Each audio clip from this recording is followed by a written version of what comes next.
It is year 2022 and the game's constantly running to find the best graphics to create in an industry. But there is some games that really focus on something different, and today's game is something that we call fun. Fun, fun, fun. But one thing I would like to say from the beginning, it is not fun for everything. If you haven't noticed that there was few years ago and maybe more than 10 years ago some guy called hmm what his name was, let me guess. Well, call him like too easily a postal dude.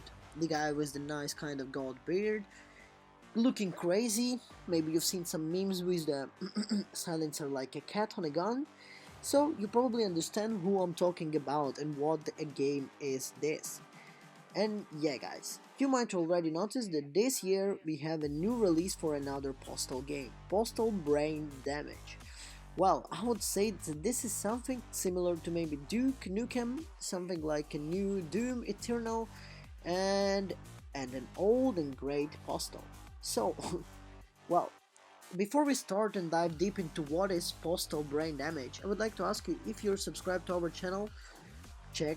If you are not, if you are subscribed, and push the notification button, like this video, and drop in a comment what you think about the portal. Or I mean Postal, I'm sorry. And what do you like about this game? So let's dive into this.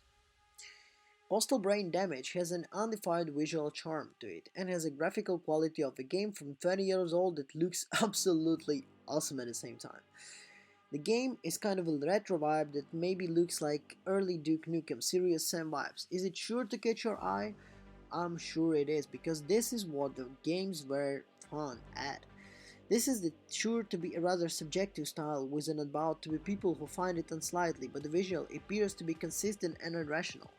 The postal dude is wasted, and he falls asleep to find himself trapped in his dreams, where occupied and anything can happen. Like in the normal games in the past, you probably feeling like you're in some kind of maybe a bad trip or something, but at this time you're in dreams, which actually kind of explains why this shit is happening on your screen. As you transfix to the Insepti's dreams, an alternative version of the dude, he's running around and chasing him in front of the dreams to dream until they find a confrontation. In terms of story, that's about all there is about this entry, and have never been focal point of these games. The dude will be encountering all kind of enemies in the areas that are huge levels and are in the sandbox. The new weapons are initiative and destructive as the level behind the glorious gifts.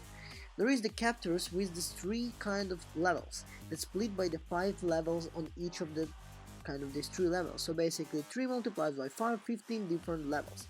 3 of those levels are just the boss battles, where you 12 unique and impressionable size levels to fight through between each captor. The dude loses his weapons, which can be mind kind of frustrated with the arsenal you build across each of them, but I'm not gonna dive deep into why it is happening. There is a mild frustration with an arsenal, of course. There is memorable levels when you go through the time with the game, like the E3 convention of the Flurries postponed games and pure marketing. The first level is Twisted Subway accomplishing with the Katizi music with anything but the game. Then you can make a trip down to Mexico, giving us the most distinct levels there. Naturally, you have the several levels and the fun trip to Asylum that was kind of not that good enough. And then you even go to space. So guys, believe me, the level design in these games is really great and you see a lot of different kind of levels. The weapons of Postal Brain Damage are both inspired and occasionally suspect of an all kind of games. For instance, the pistol cannot be really kind of a smart weapon to fight with and be mistaken from a Titanfall 2 maybe even to complete with locking onto targets. These have been changed to the gun with the double-barreled shotgun grappling hook straight out of Doom Eternal. So a lot of weapons are kind of like the parody to the games that already have this kind of similar weapons. A lot of the emeries are just facilities of the Doom Eternal as well. So you're kind of looking like the game that mimics and kind of making fun of the latest Doom release. Even the game is equivalent to the run and mile carbine style rifle. You will find that you're stuck with the ammo regularly. In some ways it is good that it forces you to use the tools in your arsenal, but it also takes the high-paced action, fun, away from bigger combat encounters. There is a few mechanics that help you in the combat, the melee tactics, which is sure give you a few laughs as you see your fate equipped with the bunny slippers unleashing killer kicks against someone.